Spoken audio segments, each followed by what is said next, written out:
Have you ever wondered what life is like for a soldier? It's not always what you'd expect.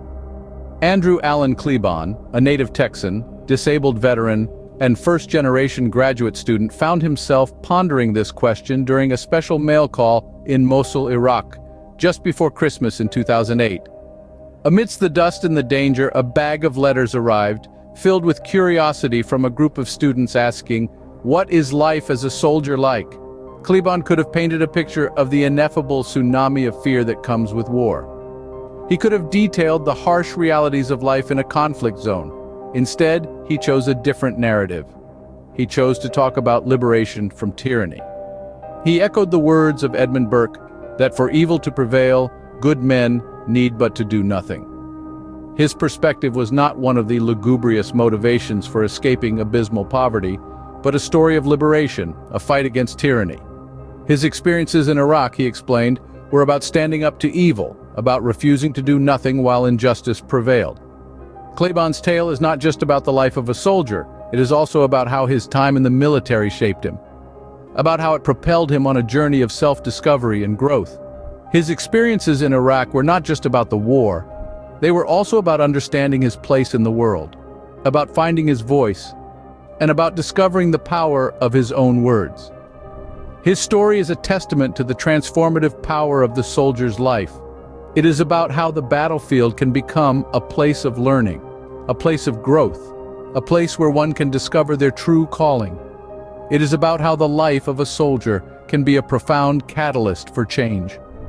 So when asked what life is like for a soldier, Klebon's answer is not just about the battles fought or the dangers faced. It is about the journey, the transformation, and the growth. It is about the power of words and the liberation from tyranny. The life of a soldier, as it turns out, can be a profound catalyst for change. But to understand the soldier, we must first understand the man. Picture a young boy, riveted by his grandmother's tales. She was a master storyteller, weaving stories of their ancestors' journey from Mexico to Texas without papers, in search of a better life. She painted vivid pictures of the grandfather, a young man in uniform, earning his citizenship through service in World War II. The scars of war were real, both physical and emotional, but the legacy of bravery and resilience was passed down through generations. These stories were not just history, they were lessons of courage and perseverance, of overcoming adversity and fighting for justice. They were the stories that inspired a young boy to become a soldier and a scholar, to follow in his grandfather's footsteps and to serve his country with honor. In the stories of our past, we often find the seeds of our future. A soldier's journey doesn't end when they return from war. For some, it's only just beginning. This was precisely the case for Andrew Allen Klebon, whose return from Iraq marked a pivotal shift in his life's trajectory. Writing to students became a form of catharsis for Andrew, a way to articulate the inexpressible, to share his experiences, and in doing so, find some semblance of peace. The act of translating his experiences into words, into narratives that others could understand, was therapeutic. It was a way to process the harsh realities of war and to create a bridge of understanding between his world and theirs. In the midst of this therapeutic process, Andrew found solace and inspiration in literature, particularly in F. Scott Fitzgerald's iconic novel, The Great Gatsby. The story of a young man rising from abysmal poverty resonated deeply with him, but it also served as a stark warning. The protagonist's struggle with imposter syndrome, his ultimate downfall, emphasized the importance of education and the dangers of neglecting it. This message resonated with Andrew and sparked a desire to further his own education.